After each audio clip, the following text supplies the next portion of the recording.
Ang pinakamalaking maling akala tungkol sa pananakit ng tuhod ay ang isipin na may sira agad kapag masakit ito. Sa video na ito, malalaman mo ang karaniwang dahilan at kung paano ito matanggal. Tingnan muna natin kung paano nabubuo ang tuhod.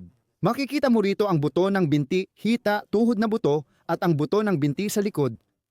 Maaaring magustuhan mo ito. Ang buto sa likod ng binti ay hindi konektado sa tuhod, nagsisimula lang ito sa ibaba. Ngayon, may mga kalamnan dito. At dalawa ang pangunahing mahalaga. Ang malaking kalamnan sa hita na napag-usapan na natin at ang kalamnan sa binti, ang malaking kalamnan sa binti. Ang malaking kalamnan sa hita ay nagsisimula dito sa itaas, dumadaan sa tuhod hanggang dito sa tinatawag na gaspang ng buto sa harap ng binti. At kapag humigpit ito, iniunat nito ang tuhod. Ang kalamnan sa binti ay nagsisimula sa ibaba, dumadaan sa litid ng sakong, tumatawid sa tuhod at papunta sa likod ng mga kondilo. At kapag humigpit ito, may nangyayari sa paa. Ang paa ay bumababa, pero nagbabaluktot din ito sa tuhod. At ang dalawang kalamnan na ito, base sa aming karanasan, ay talagang pangunahing dahilan ng paglitaw ng pananakit, pati na rin ng mga pinsala gaya ng arthrosis o meniscus na pinsala. Kasi, ano ang nangyayari sa araw-araw? Nakaupo tayo buong oras. At kapag nakaupo ka, makikita mo, nakatuwid ng 90 degree ang binti. Ibig sabihin, mas maikli ang kalamnan ng binti mula ibaba pataas kapag hindi nakaunat ang binti. At dahil doon, palaging malaki ang tensyon nito. Baka alam mo na rin na maraming tao ang nakakaranas ng pulikat sa binti sa gabi dahil ang kalamnan na ito ay nagkakaroon ng sobrang tensyon sa maghapon. At ang malaking kalamnan sa hita, umiikli ito kapag palagi tayong nakatayo at naglalakad. Kaya palagi itong maikli. Bihira tayong lumuhod ng malalim at may ilan na hindi talaga ginagawa ito. Dahil dito napupuwersa ang kalamnan. At kapag pareho silang masyadong napupuwersa, masyadong malakas ang puwersang nanggagaling mula sa itaas na humihila sa ibabang bahagi ng binti papunta sa hita. At sabay namang may malakas ding puwersa mula sa ibaba na humihila sa hita papunta sa ibabang bahagi ng binti. At dahil dito, naaapektuhan ang mga menisko at pati na rin ang kartilago na nasa loob ng kasukasuan ng tuhod para maging maganda at maayos ang paggalaw at para maayos na maprotektahan, masyadong naiipit ang estrukturang ito. At dito nagmumula ang mga pagkapunit ng menisko, pagkatanggal ng menisko, at pati na rin ang arthrosis. Malawak na problema ang osteoarthritis sa tuhod na may 4 na yugto, 1, 2, at 3. Doon, sa yugto 4, numinipis ang kartilago at nagkakadikit at nagkikiskisa na ang mga buto. At dito mismo nagmumula ang napakaraming hindi pagkakaunawaan mula sa aming pananaw. Dahil kapag ang pasyenteng may problema sa tuhod ay pumunta sa doktor, sa therapist, at gustong magpagamot. Hindi, nagsisimula na ito kahit hindi pa siya nagpapatingin sa doktor o therapist. Karamihan sa mga tao na sumasakit ang tuhod, agad nilang iniisip, naku, baka napunit ang meniscus ko, nasugatan balitid ko o may arthritis na ako. At ganoon na lang ang nasa isip nila, kaya agad nilang iniisip ang tungkol sa estruktura at mga pinsalang estruktural. Pagkatapos, pupunta sila sa doktor para makumpirma iyon. Mukhang malala na talaga. Pagkatapos, nireresetahan sila ng gamot para sa sakit. Ang gamot para sa sakit, minsan umeepekto ito ng sandali. Minsan naman, hindi talaga umeepekto. Kung anuman, marami ang umaabot sa susunod na yugto. Sa kalaunan, sinasabi nila, hindi na pwedeng ganito. Sobrang sakit ng nararamdaman ko kahit gabi, araw, naglalakad, umaakyat ng hagdan, at TBP. At dyan na dahan-dahan dumarating ang panahon na kailangan gawin ang isang imaging procedure, X-ray, magnetic resonance imaging, o computed tomography. Gusto na nating tingnan kung ano ang sira sa tuhod na to kasi ang teorya ay may nasira sa tuhod sa loob mismo. Ang meniscus ay nasira, ang kartilago ay nasira. Ngayon, may 2 posibilidad sa imaging na pamamaraan. Una, may maliit na punit sa meniscus na nakikita o kaya naman ang arthrosis ay nasa 2nd antas na. At pagkatapos ay sinasabi, aha, iyan ang sanhi ng sakit. Alam naman natin na malaking hindi pagkakaunawaan ito. Bakit natin ito alam mula sa simula? Dahil kapag tiningnan mo ang mga taong ito na may nararamdamang sakit at may osteoarthritis na 2nd antas, relax lang talaga ang mga kalamnan at fascia, nawawala ang sakit kahit may osteoarthritis pa. Maikling paliwanag lang iyon. Mamaya, babalik tayo sa sitwasyon. Ang pangalawang sitwasyon ay ganito. Wala silang nakitang kahit ano. Sobrang sakit ng tuhod, pero wala silang nakitang kahit ano. Walang arthrosis dyan. Ayos naman ang meniscus. Wala namang nakikita, maayos ang blood test results. Lahat ay maayos. Napakadalas. At oo, pagkatapos ay sinasabi, iyan ang tinatawag na hindi tiyak na pananakit ng tuhod. Ang ibig sabihin ng hindi tiyak, walang malinaw na dahilan. Minsan, sobrang hirap para sa mga pasyente dahil sinasabi pa, wala namang problema. Baka iniisip mo lang na masakit ang tuhod mo. Baka masyado ka lang sensitibo. Iniisip ng pasyente na parang mali ang nangyayari. Kasi talagang masakit sa kanya. Talagang nahihirapan siya. Oo, pero baka dapat kang magpatingin sa isang psychotherapist at tingnan kung may ibang dahilan, gaya ng sa pamilya o sa relasyon. Naiintindihan niyo ba ang ibig kong sabihin? Naghahanap sila ng kung ano-anong dahilan para maipaliwanag ang sakit na yan na hindi maipaliwanag gamit ang karaniwang modelo. Kasi ang mga sakit na sobrang nagpapahirap pero walang structural na dahilan, hindi talaga yan umiiral sa karaniwang pananaw ng mundo. Ipinaliwanag ko na kanina. Madalas naming naranasan na kapag may sakit sa tuhod at may meniscus tear o may arthrosis, nakakatulong kami sa pamamagitan ng pag-normalize lang ng tensyon ng mga kalamnan at mga fascia. At iyon mismo ang nagsisilbing palatandaan para sa amin. Oo, at sa totoo lang, isang patunay na tama ang sinasabi namin kung paano nabubuo ang sakit. Sinasabi namin na hindi ang estruktura ang pangunahing dahilan ng sakit sa karamihan ng mga kaso.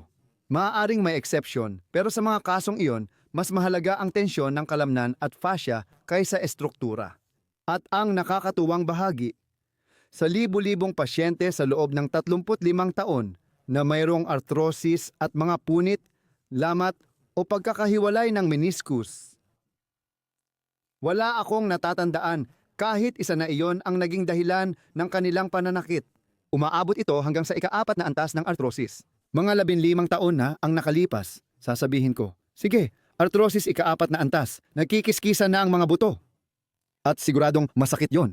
Kapag nabangga mo ang buto ng binti mo sa mesa sa sala, masakit din yon kasi sensitibo ang buto sa sakit at nagdudulot ng kirot. Pero unti-unti nang lumilinaw na ang mga tao na may osteoarthritis antas 4, ibig sabihin buto sa buto na. Pero kaya naming mapababa o tuluyang alisin ang sakit. Kaya nga, halos hindi ako makapaniwala. At paulit-ulit itong napatunayan. At palaging ganoon na ang kalagayan ng estruktura, kahit pa osteoarthritis na antas 4 na talagang mabigat pakinggan. Malinaw sa akin iyon, pero matagal na naming realidad na nabubuhay na hindi iyon ang dahilan ng karamihan sa mga sakit na ito. Hindi rin meniscus tear, dislocation, pinsala sa litid o mga prosesong may pamamaga. Hindi, ito ay tensyon ng kalamnan at fascia. At may saysay ito, dahil ayon sa ating sistema, gumagana ito sa paraang ang mga reseptor na nakalagay kahit saan, sa tuhod, sa paligid ng tuhod, sa mga litid, sa mga ligament, sa mga kalamnan, sa mga fascia, kahit saan may mga reseptor. Sinusukat nila ang tensyon, sinusukat nila ang galaw, sinusukat nila ang presyon, sinusukat nila ang bilis, sinusukat pa nga nila ang pagbilis at paghina. At lahat ng signal ng pagsukat na ito base sa ating pananakit. Bapaneptian di ang bombambatim. At lahat ng mga signal ng pagsukat na ito ayon sa ating modelo ng pagpapaliwanag ng sakit ay kinukwenta sa utak, kinukumpara. At mula rito ay kinukwenta ng utak ang isang partikular na bigat o stress sa kasukasuan. Sa sandaling ang bigat ay sobrang laki na halos mahulaan na ng utak na ang kakayahan ng katawan na mapanatili ang sarili. Hindi sapat ang kakayahan sa pag-regenerate para ayusin ang pinsala, kaya nagpapadala ng alarmang sakit na walang kinalaman sa estruktura. Ang mahalaga lang dito ay gusto ng katawan na pigilan ang ilang mga galaw, kung saan ang mismong sobrang pag-igting ng mga kalamnan ay mangyayari at maaaring magdulot ng pinsala. Kaya gusto ng katawan na maiwasan ang mga ito at ang mga alarmang sakit na ito. At ito ay lalong naging malinaw sa loob ng 35 taon o higit pa, ang bumubuo ng pinakamalaking bahagi ng lahat ng sakit sa sistema ng paggalaw ng katawan ng tao. Mula sa ipinaliwanag ko, Malinaw na ang gamot, operasyon at artipisyal na kasukasuan ay hindi tunay na solusyon sa problema. Magsimula tayo sa mga gamot sa sakit. Ginawa ang mga ito para mapawi ang sakit hanggat maaari. Madalas hindi ito gumagana at kahit minsan gumana, hindi rin maganda ang resulta. Para sa sitwasyon, halimbawa sa weekend, para hindi ka mahirapan, ayos lang yon. Pero bilang pangmatagalang solusyon, sobrang delikado. Bakit? Kasi ang sakit na ito ay parang alarma na nandyan para pigilan na lumala ang pinsala o para hindi na ito lumala pa kapag nasa katawan na. Kung papatayin ko ngayon ang alarmang senyales, saan ito hahantong? Sa pinsala. Tingnan mo, nagmamaneho ka ng kotse sa kalsada at biglang umilaw ang warning light para sa langis. Umiilaw ang oil control light. Alam mong kulang ka sa langis. Isa itong alarma. Magpapatuloy ka ba sa pagmamaneho ng ilang araw na parang walang nangyari? Hindi. Magiging tanga ka kung gagawin mo yon dahil nanganganib kang masira ang makina. Pumunta ka sa pinakamalapit na gasolinahan, tingnan ang langis at magdagdag. Ganon din gawin pag may sakit. Huminto ka. Mag-ingat, babala ito. Anong dapat kong gawin? Marami ang di nakakaalam, kaya nandiyan ka. Ipapaliwanag natin ngayon tungkol sa tuhod at operasyon. Ang punit sa meniscus ay napunit na, kaya kailangan na itong tanggalin ng maayos para hindi na lumala ang punit at kung ano-ano pa. Noong dekada 70, maraming meniscus ang tinanggal kapag may pananakit ng tuhod. Nang ma-realize ng mga tao, Diyos ko, anong ginawa natin? Itinigil na nila iyon.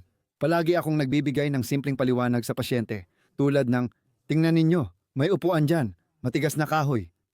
Para komportable kayong umupo, maglagay ng unan sa ibabaw. Ngayon, habang tumatagal, naluluma ang unan, hindi na maganda, may mga mantsa na, at baka may mga punit na rin sa tahi.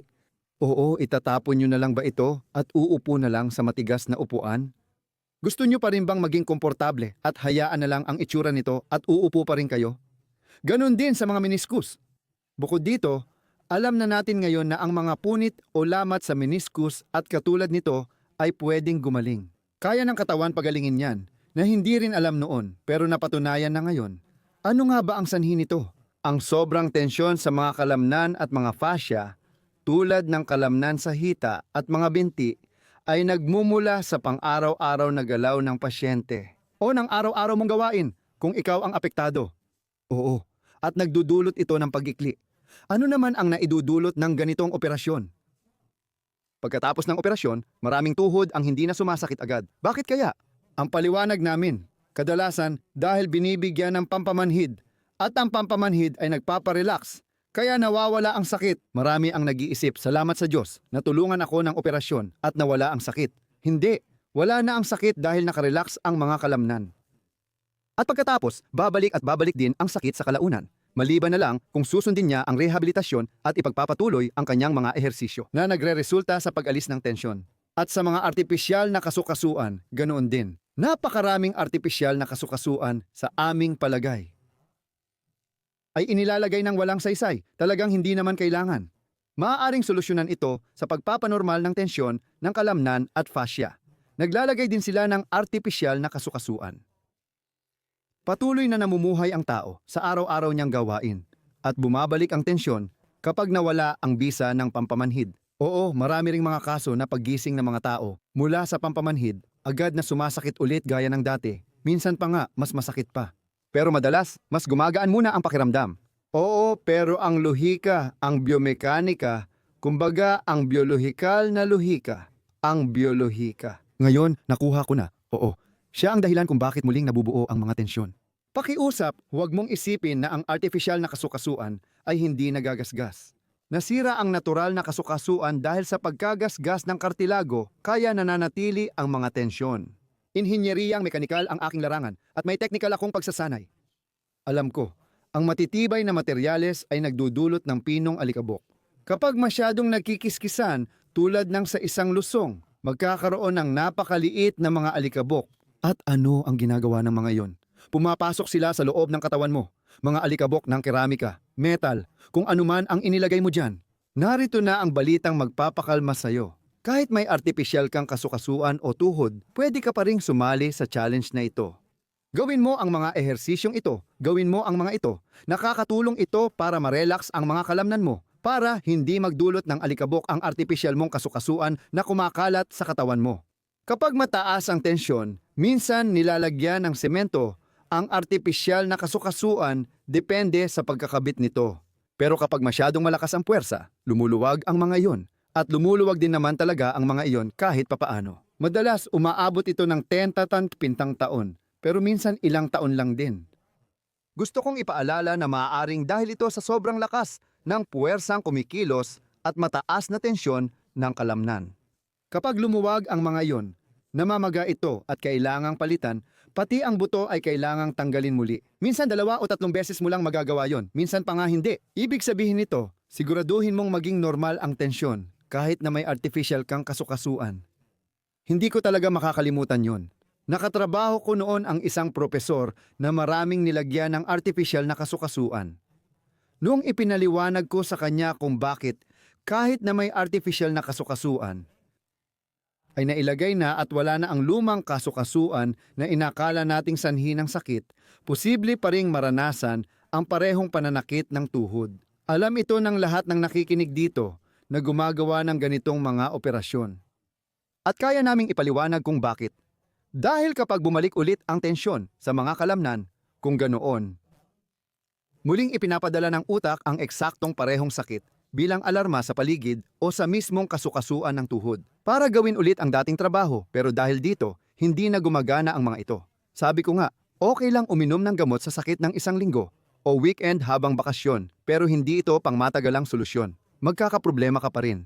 Kung nasundan mo lahat ng sinabi ko ngayon, malinaw na hahantong ito sa solusyon para sa iyo at para sa marami pang tao na nakakaranas ng pananakit ng tuhod, pati na rin sa mga may arthrosis at iba pang mga pinsala. Ito ang nag-iisang natural na solusyon para mapigilan ang problema, para maibalik ang katawan sa normal nitong kalagayan at para makapagpagaling muli. Iyon ay ang gawing normal ang sobrang tensyon ng mga kalamnan at mga fascia, ibalik ito sa tamang antas. At pagkatapos, maaaring mangyari ang lahat ng ginagawa ng katawan para maresolba ang sitwasyon o ang mga kakayahan nito para maresolba ang sitwasyon. Tapusin muna natin ito pansamantala hanggang muling buuin ang kartilago. Malaking usapin pa ito, kaya isinulat namin ang kasinungalingan tungkol sa arthrosis. Matagal nang may pag-aaral na nagpapakitang kayang ma-regenerate ang kartilago. Mga 15 o 20 taon na ang nakalipas, nakausap ko ang isang matandang ortopediko. Siguro mahigit 80 na siya. Sinabi niya sa akin minsan habang pinag-uusapan namin ito. Sabi niya, hindi ko maintindihan bakit sinasabi ng mga kasamahan ko na hindi raw kayang mag-regenerate ng kartilago. Noon, malinaw sa amin na kayang mag-regenerate ng kartilago. Ikinukwento ko lang ang naranasan ko, pero hindi ko ito lubos maintindihan. Kahit paano, kaya kong ipaliwanag sa teorya kung bakit walang nakakakita ng nagre-regenerate na kartilago. Walang nakakakita nito dahil hindi nabibigyan ng pagkakataon ang katawan na magawa iyon. Alam natin mula sa pananaliksik tungkol sa stem cell na ang mga stem cell ay pumapasok sa mga sitwasyon ng arthrosis. Nandyan sila, ibig sabihin, inaayos ng katawan ang sarili, pero hindi nila ginagawa. Bakit kaya? Simple lang ayon sa amin, masyadong malaki ang tensyon. Paano gagana kung ang maliit na stem cell na gustong maging cartilage cell at mag-ayos doon ay palaging kinikiskis? May pag-aaral mula sa Universidad ng Utrecht sa pangunguna ni Professor Mastbergen at kanyang medical team na ito ang ginawa. Hinila nila ang tuhod ng 5 mm at pagkalipas ng 4 na linggo, bumalik ang kartilago. Ayokong sabihin na magpalagay ka ng mekanismo na maghihila sa kasukasuan ng tuhod mo, pero may iba akong paraan. Gawin mo ang mga ehersisyo para ma-relax ito at pagkatapos ay pwedeng mag-regenerate ulit ang kartilago dahil bumabalik na sa normal ang pressure. Ngayon, ano ang tanging solusyon para sa sitwasyong ito? Ang tanging solusyon ay gawing normal ulit ang tensyon ng mga kalamnan at mga fascia para gumana ulit ng maayos ang katawan. At ang unang nangyayari, kadalasan pa nga sa unang gamutan, may 2 paraan para mapababa ang tensyon na ito. Ang isang paraan ay ang ginagamit ng mga doktor at therapist na sinanay namin, ang osteopressure. Ito ay mga partikular na pressure points sa buto, kung saan sa pamamagitan ng utak ay nababago ang programming. Ganito namin ito ipinapaliwanag, na ang tensyon na kinokontrol ng utak ay naibabalik sa normal sa mga kalamnan sa paligid ng kasukasuan. Pwede mo ring gawin ang mga ehersisyong ginagawa natin sa challenge. Ang dalawang hakbang na ito lang, sa aking paniniwala, ang tanging paraan para mawala ang sakit sa natural na paraan. At hindi ito pagkawala sa paraang itinataboy ko lang, pinipisil ko lang, o ini-injectionan ko lang. Hindi, kundi hinihikayat ko ang utak ng pasyenteng apektado na ang sakit na ipinapakita nito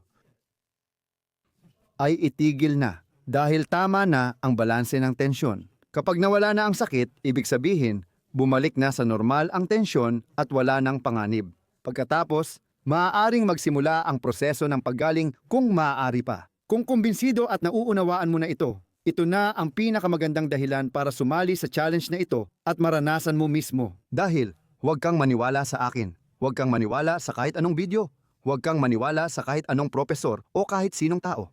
Mayroon lamang isang bagay na dapat mong paniwalaan. Dapat kailangan ang sarili mong katawan.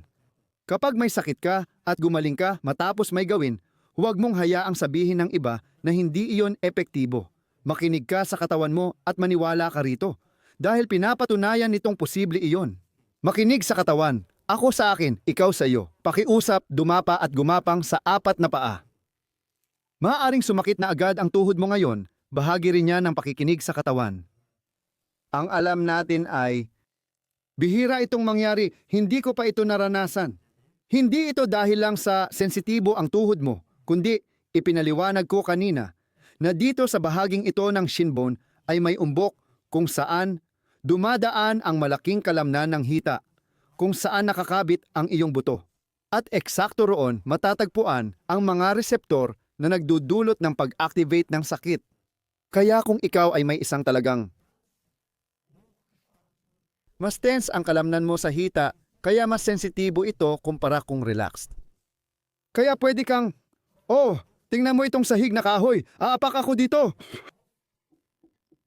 Katukin mo lang ang sahig. Walang epekto sa akin yun. Siyempre, nararamdaman ko ang kaunting diin at konting sakit pero wala namang hindi ko kayang tiisin.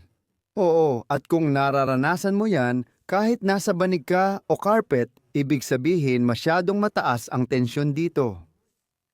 Kapag nawala ang tensyon, mapapansin mong hindi na sensitibo ang tuhod mo at mas madali ka nang makaluhod. Pero ngayon, ulitin natin. Para mas malaman mo pa kung ganun nga ang kaso na sobrang sensitibo pa rin, maglagay ka ng unan sa ilalim at ayos na ang problema. Pansamantala, ngayon, pumwesto ka ng ganito at dahan-dahan kang umatras. At pagkatapos, mararamdaman mo sa tuhod na apektado na may tensyon kang mararamdaman. Habang tumatagal, lalong tumitindi ang tensyon hanggang sa maging sakit ito. At kunwari, dito ngayon ay may nararamdaman kang sakit sa kaliwang tuhod. Ibig sabihin, dahil sa galaw na yon, napunta sa tensyon ang kalamnan at ngayon sinasabi ng katawan, hanggang dito na lang. Kasi kung itutuloy pa masyadong masakit kaya nararamdaman mo ang sakit. Tapos, manatili ka lang ng ganito ng kaunti at maghintay ng mga 20 segundo at mapapansin mo, parang mas kaunti na ang sakit ngayon. At mapapansin mo, kaya mo pang bumaba pa hanggang sa bumalik ulit ang sakit. At dito mo makikita na nagbabago ang sakit mo. Nagbabago ito dahil nag-iinat ka at sa pag-inat, nababawasan mo ng kaunti ang tensyon. Kung may kinalaman ito sa estruktura, sa punit ng meniscus, wala naman akong binabago doon. Sa arthrosis, wala rin akong binabago. Paano magbabago ang sakit? Parang walang lohika, di ba? Kaya maging bukas ka lang sana na maaaring totoo ang mga ipinaliwanag ko sa iyo. At kapag kumalma ka base sa karanasan ko, ayos lang ang tuhod mo. Kung makahiga ka sa likod, gagaan lalo pakiramdam ng tuhod mo. Pero hindi naman ito kailangan. Alam mo na ngayon kung saan nanggagaling ang sakit mo. Nasubukan mo na at nalaman mo kung gaano kalayo mo kayang ilapat ang sarili mo papunta sa sakong. Pwede mo rin itong sukatin gamit ang isang panukat na sentimetro para maging objektibo at malaman mo ng eksakto. Magpapatuloy pa ang ating hamon sa tuhod sa mga susunod na araw. Siguraduhin mong manatiling nakatutok.